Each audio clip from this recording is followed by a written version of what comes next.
Welcome to the Essential 99 Punctuation Rules for Court Reporters, video number 34, Numbers Part 4. I'm Ken Wick.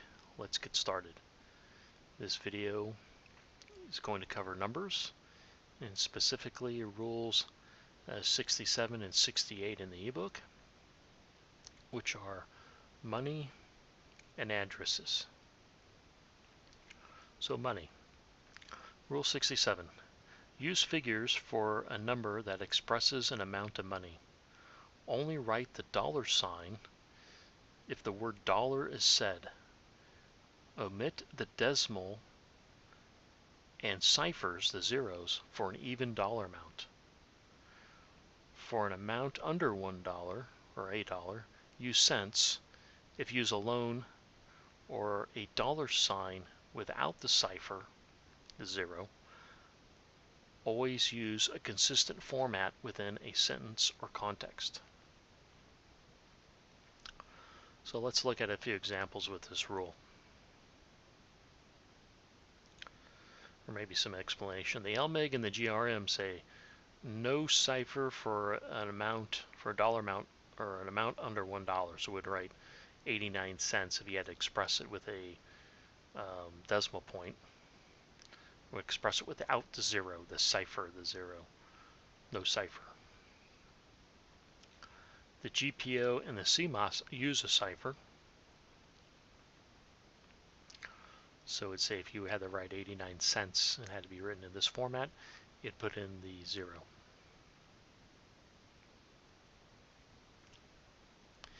The BGGP says either cipher or no cipher is correct.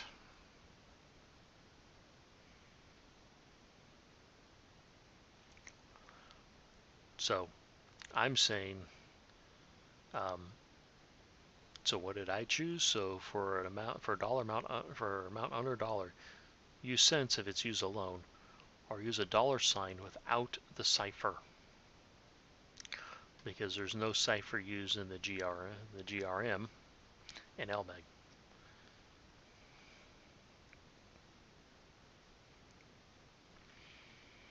So my rent is $800 per month, so $800 was said. And sometimes it's important, this is why I'm saying that some of these examples, it's important of what was said is how to write it, because that's the key, or the whole key, or sometimes the key of how to write it.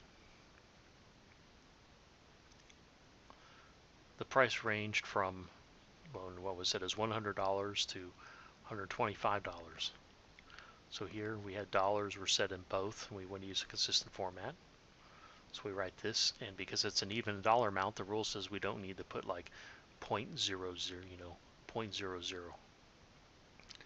An even dollar amount, we don't need to put the period, the decimal point in the ciphers. The price ranged from $100 to $125. Now, you could say, you say, why there's no dollar sign here? Because I want to use a consistent format. It'd look, I want to say look strange, $100 to $125. So we're just going to write dollars afterwards and use a consistent format.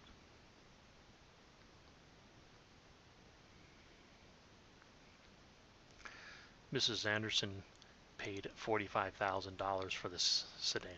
So $45,000 was said, since we can write the dollar symbol because the word is said.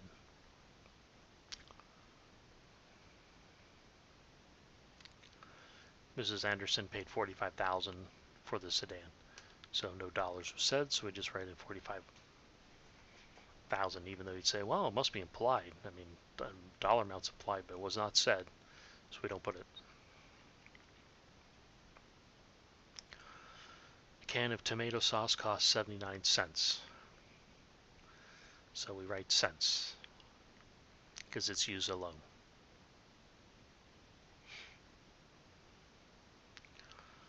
In this case, each can of soup costs, we're saying $2.99 and 79 cents.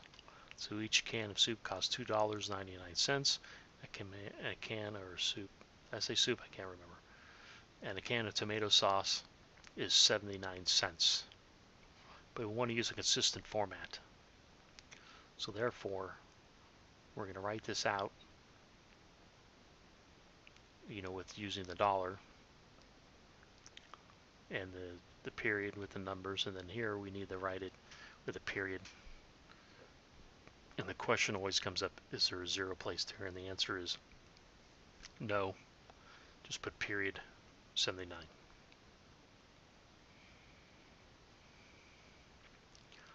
Addresses. Use figures for the address number, except use 1, spell out 1 for 1. And don't use numbers or use figures for the zip code. So use figures for the address number and the zip code.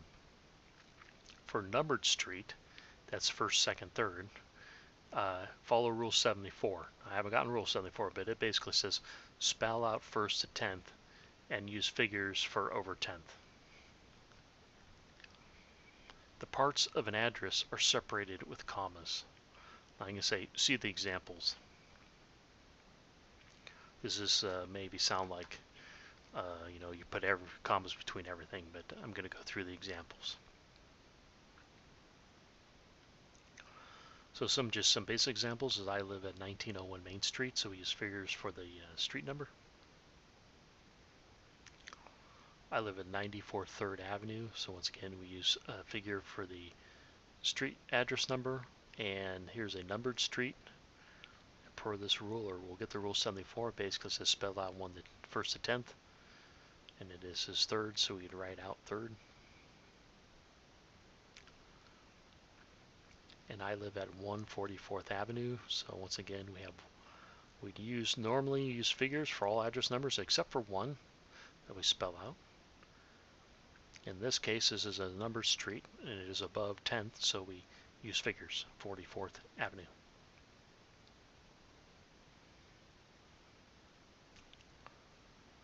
So addresses, so just a, let me scroll down a little bit here. I think, I don't want to go down. Okay, there we go. So you'll recognize the last two lines as something you'd find on an envelope. Normally a person's name would come above here. Would be sort of where this line of text is. So this is the proper formatting for a address on a label. And I'm going to use this as, I think most people know this basic format. This is how I'm going to teach it. So basically there's no comma between the street number and name. So right here where my cursor is, the street number and name, there's no comma. And there's no comma between the state and zip. So on the next line, between the state and zip. So this is how you'd write, if you were writing on an envelope, you'd write out 220 Cornwall Road. Notice there's no comma. Woodside, comma, California, and then the zip code. This is the proper formatting on an envelope. Ken, why are you teaching me this? Because the next reason is because what happens when you start writing this all out on one line. So this is why I'm saying that is basically, if you know how to write on an envelope and you have no comma between the street number and the name, and no comma between the state and the zip, but when you write it out long, all in one line, then the rule will be, if it's all together, you put commas between the envelope lines or after the address at mid-sentence.